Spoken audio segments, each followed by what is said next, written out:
I'm starting a series of acrylic pours doing the Kaleidoscope Colander pour technique. I haven't done this in quite a while. I believe it was August of 2020, the last time I did it. And it would be about 3 months from now at the time I'm posting this, so it would be almost 3 years since I've done this technique. One of the reasons why it took me so long to return to it is after I did the first few test pours, I came to the conclusion that I really needed a larger size canvas to do it on. And the thing with me is I buy certain canvases for certain purposes. So using one of my other 12-inch canvases wouldn't have worked because I've got those, they're Artist Loft Level 2 Ultra Smooth. And I use those specifically for alcohol inks on canvas. So I did not want to use them to do an acrylic pour. So I just never got back around to doing an acrylic pour with the Kaleidoscope Colander technique. So I bought a few of these 12 by 12 canvases specifically to do this.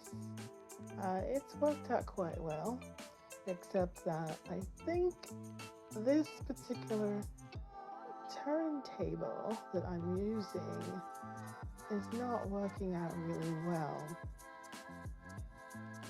And part of it might be the fact that I've covered it or protected it with a plastic shower cap, but I don't like to get too messy when I'm doing acrylic pouring, so I always end up protecting my Lazy Susans, turntables, etc. So it's just going to be something I'm going to have to live with. Anyway, this particular first attempt is definitely too thick.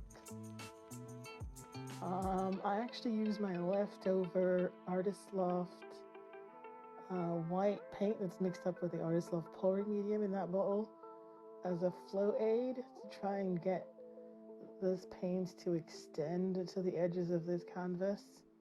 So, and actually not only is it too thick, I also don't think I have enough paint. I actually use one of the, actually no, I think I consulted both of them, both acrylic pouring calculators online on the thick setting, and both came up with 2 different amount of ounces of paint to use.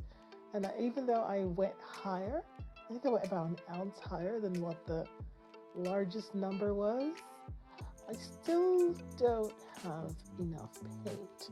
And probably it's because my paint is too thick.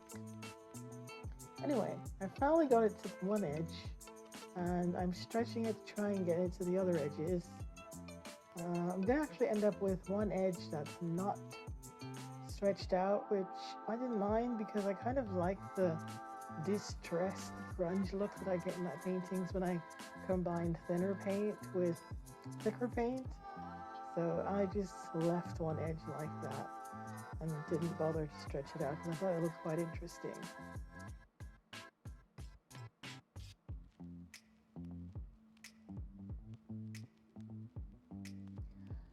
For the pattern itself, I don't think I have enough definition.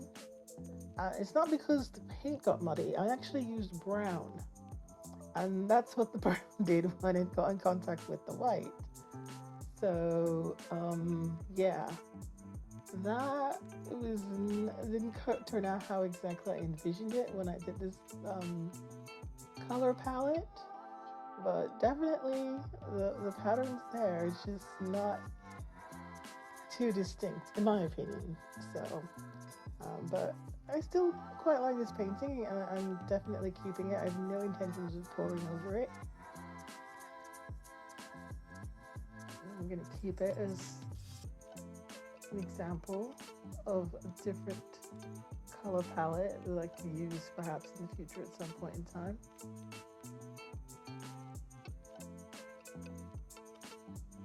So I'm taking off my gloves because I'm going to get the torch soon.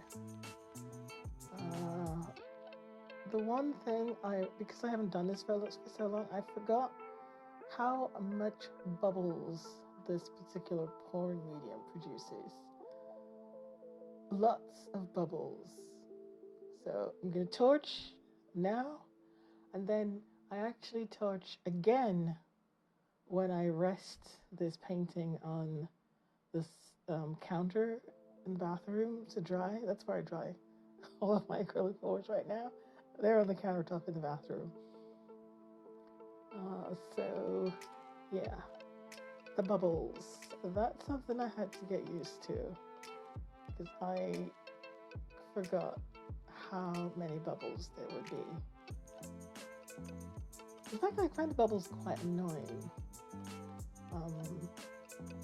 But you know, I went and I rewatched videos from Molly, and I realized that it's not a fault of mine. It's definitely present in hers also. So it's just going to be a part of the technique that there's going to be lots of these little bubbles in the painting, or I should say popped bubbles. Except I think in a later video there's going to be a time that I forgot. Did I forget? I'm not sure exactly why, but I end up with a lot of popped bubbles that did not flatten out.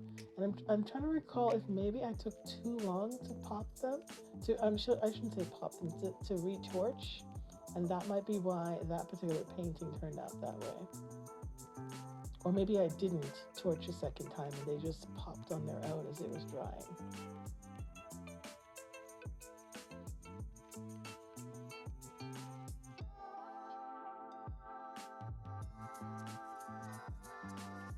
This is the first one, and this is the orientation that I like the most.